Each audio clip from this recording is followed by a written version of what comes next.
ఏ విధమైన పిరియర్ ఇంటిమేషన్ లేకుండా 30,000 మందిని ఒకే రోజు తీసేసింది ఒరాకిల్ కంపెనీ.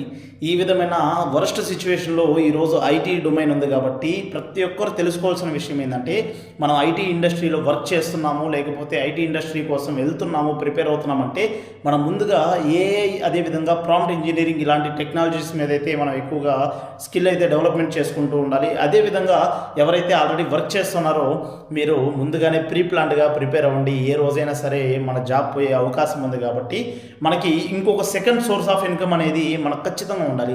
ఈరోజు నేనైనా సరే ఈరోజు నేను జాబ్ చేస్తున్నానంటే నాకు ఏ రోజు నా జాబ్ ఉంటుందో నా జాబ్ పోద్దో నాకే తెలియదు. కాబట్టి ఒక సెకండ్ సోర్స్ ఆఫ్ ఇన్కమ్ కోసం అయితే మనం ఎల్లప్పుడూ ప్రయత్నిస్తూనే ఉండాలి. ఒకటి ఇన్వెస్ట్మెంట్స్ అయినా, లేకపోతే బిజినెస్ అయినా, లేకపోతే ఏదో ఒక కంటెంట్ క్రియేషన్ అయినా, ఈ విధమైన సెకండ్ సోర్స్ ఆఫ్ ఇన్కమ్ అనేది మనకు తేవాలి. కాబట్టి ప్రతి ఒక్కరికి నేను తెలియజేస్తుంది ఏంటంటే, ఐటీ ఇండస్ట్రీలో ఎవరైతే వర్క్ చేస్తున్నారో మీరందరూ ముందుగానే బాగా ప్రిపేర్ అవ్వండి. అదేవిధంగా ఎవరైతే ఫ్రెషర్స్ ఐటీ ఇండస్ట్రీ కోసం రావాలనుకుంటున్నారో, ఇక టెక్నాలజీస్ ఏ అయితే ప్రజెంట్ బూమింగ్ టెక్నాలజీస్ ఉన్నాయో వాటి మీద అయితే స్కిల్ డెవలప్ చేసుకొని మీరైతే ఐటీ ఇండస్ట్రీలోకి వచ్చేదానికి ట్రై చేయండి.